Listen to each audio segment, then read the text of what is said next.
Hello foodies, welcome to ಪವಿಸ್ ಅಡುಗೆ studio. ಇವತ್ತಿನ recipe ಪಕ್ಕಾ ಹೋಟೆಲ್ ಸ್ಟೈಲ್ ಪೂರಿ ಕರಿ. ಇದು ತುಂಬಾ ಸಿಂಪಲ್ಲು, ಯಾವುದೇ ಮಸಾಲೆಗಳಿಲ್ಲದೆ ರೆಡಿ ಆಗುತ್ತೆ. ಹಾಗಿದ್ರೆ ಹೇಗೆ ಮಾಡೋಂತ ನೋಡೋಣ. ನಾನಿಲ್ಲಿ ಬಾಣಲಿ ಇಟ್ಟು ಅದಕ್ಕೆ 3 ಟೇಬಲ್ ಸ್ಪೂನ್ ಆಗೋಷ್ಟು ಆಯಿಲ್ ಹಾಕ್ಕೊತಿದ್ದೀನಿ. ಆಯಿಲ್ ಬಿಸಿ ಆಗ್ತಿದ್ದಂಗೆ ಒಂದು ಅರ್ಧ ಸ್ಪೂನ್ ಆಗೋಷ್ಟು ಜೀರಿಗೆ, ಹಾಗೆ 1 ಸ್ಪೂನ್ ಕಡಲೆಬೇಳೆ, 1 ಸ್ಪೂನ್ ಉದ್ದಿನಬೇಳೆ ಹಾಕ್ಕೊಂಡು ಒಂದು ಸ್ವಲ್ಪ ಕಲರ್ ಚೇಂಜ್ ಆಗೋ ತನಕ ಫ್ರೈ ಮಾಡ್ಕೊಂಡ.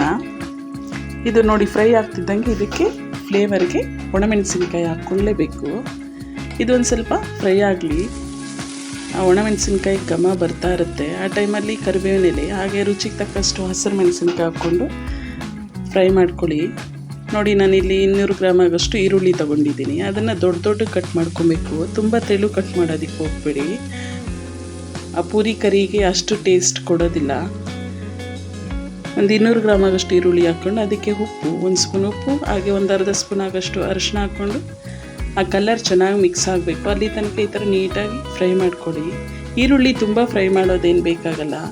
ತುಂಬ ಫ್ರೈ ಮಾಡಿದ್ರೆ ಸಾಫ್ಟಾಗಿರುತ್ತೆ, ಕ್ರಂಚಿನೆಸ್ ಇರಬೇಕು ಈರುಳ್ಳಿಯಲ್ಲಿ.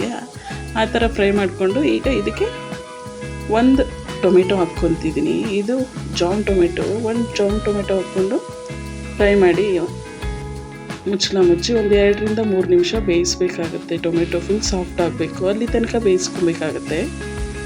ನೋಡಿ, ಸಾಫ್ಟ್ ಆಗಿದೆ ಟೊಮೆಟೊ. ಈ ಟೈಮಲ್ಲಿ ನಾನು ಒಂದು 2 ಸ್ಪೂನ್ ಆಗೋಷ್ಟು ಕಡಲೆ ಹಿಟ್ಟು ಹಾಕ್ಕೊತಿದ್ದೀನಿ. ಈ ಕಡಲೆ ಹಿಟ್ಟಿನ ಫ್ಲೇವರ್ ಹೋಗೋ ತನಕ ಈ ಥರ ಚೆನ್ನಾಗಿ ಫ್ರೈ ಮಾಡ್ಕೊಬೇಕಾಗತ್ತೆ. ಇದು ಮೀಡಿಯಮ್ ಉರಿಯಲ್ಲೇ ಫ್ರೈ ಮಾಡ್ಕೊಬೇಕಾಗತ್ತೆ. ಆ ಕಡಲೆ ಹಿಟ್ಟಿನ ಸ್ಮೆಲ್, ಹಸಿ ಸ್ಮೆಲ್ ಹೋಗೋದು ಸ್ವಲ್ಪ ಟೈಮ್ ಹಿಡಿಯುತ್ತೆ. ಹಾಗಾಗಿ ಒಂದು ಸ್ವಲ್ಪ ಫ್ರೈ ಮಾಡಿಕೊಂಡು ಇದಕ್ಕೆ ನಾನು 1 ಗ್ಲಾಸ್ ಆಗೋಷ್ಟು ನೀರು ಹಾಕ್ಕೊತಿದ್ದೀನಿ. ನೀರು ಹಾಕ್ಕೊಂಡು ಇನ್ನೊಂದ್ಸಲ ಚೆನ್ನಾಗಿ ಮಿಕ್ಸ್ ಮಾಡಬೇಕು. ಆ ನೀರಿಗೆ ಕಡಲೆ ಹಿಟ್ಟು ಮತ್ತು ಆನಿಯನ್ ಎಲ್ಲ ಚೆನ್ನಾಗಿ ಮಿಕ್ಸ್ ಆಗೋ ಥರ ನೀಟಾಗಿ ಈ ಥರ ಮಿಕ್ಸ್ ಮಾಡ್ಕೊಬೇಕಾಗುತ್ತೆ. ಈಗ ಇದನ್ನು ಒಂದು 5 ನಿಮಿಷ ಕುದಿಯೋದಕ್ಕೆ ಬಿಟ್ಬಿಡೋಣ. ನೋಡಿ, ಚೆನ್ನಾಗಿ ಕುದೀತಿದೆ. ಹಾಗೆ ಗ್ರೇವಿ ಸ್ಟ್ರಕ್ಚರ್ ಕೂಡ ಚೇಂಜ್ ಆಯಿತು. ಈ ಟೈಮಲ್ಲಿ ನಾವು ಉಪ್ಪು ಖಾರ ಬೇಕಿದ್ರೆ ಚೆಕ್ ಮಾಡ್ಕೊಬೋದು.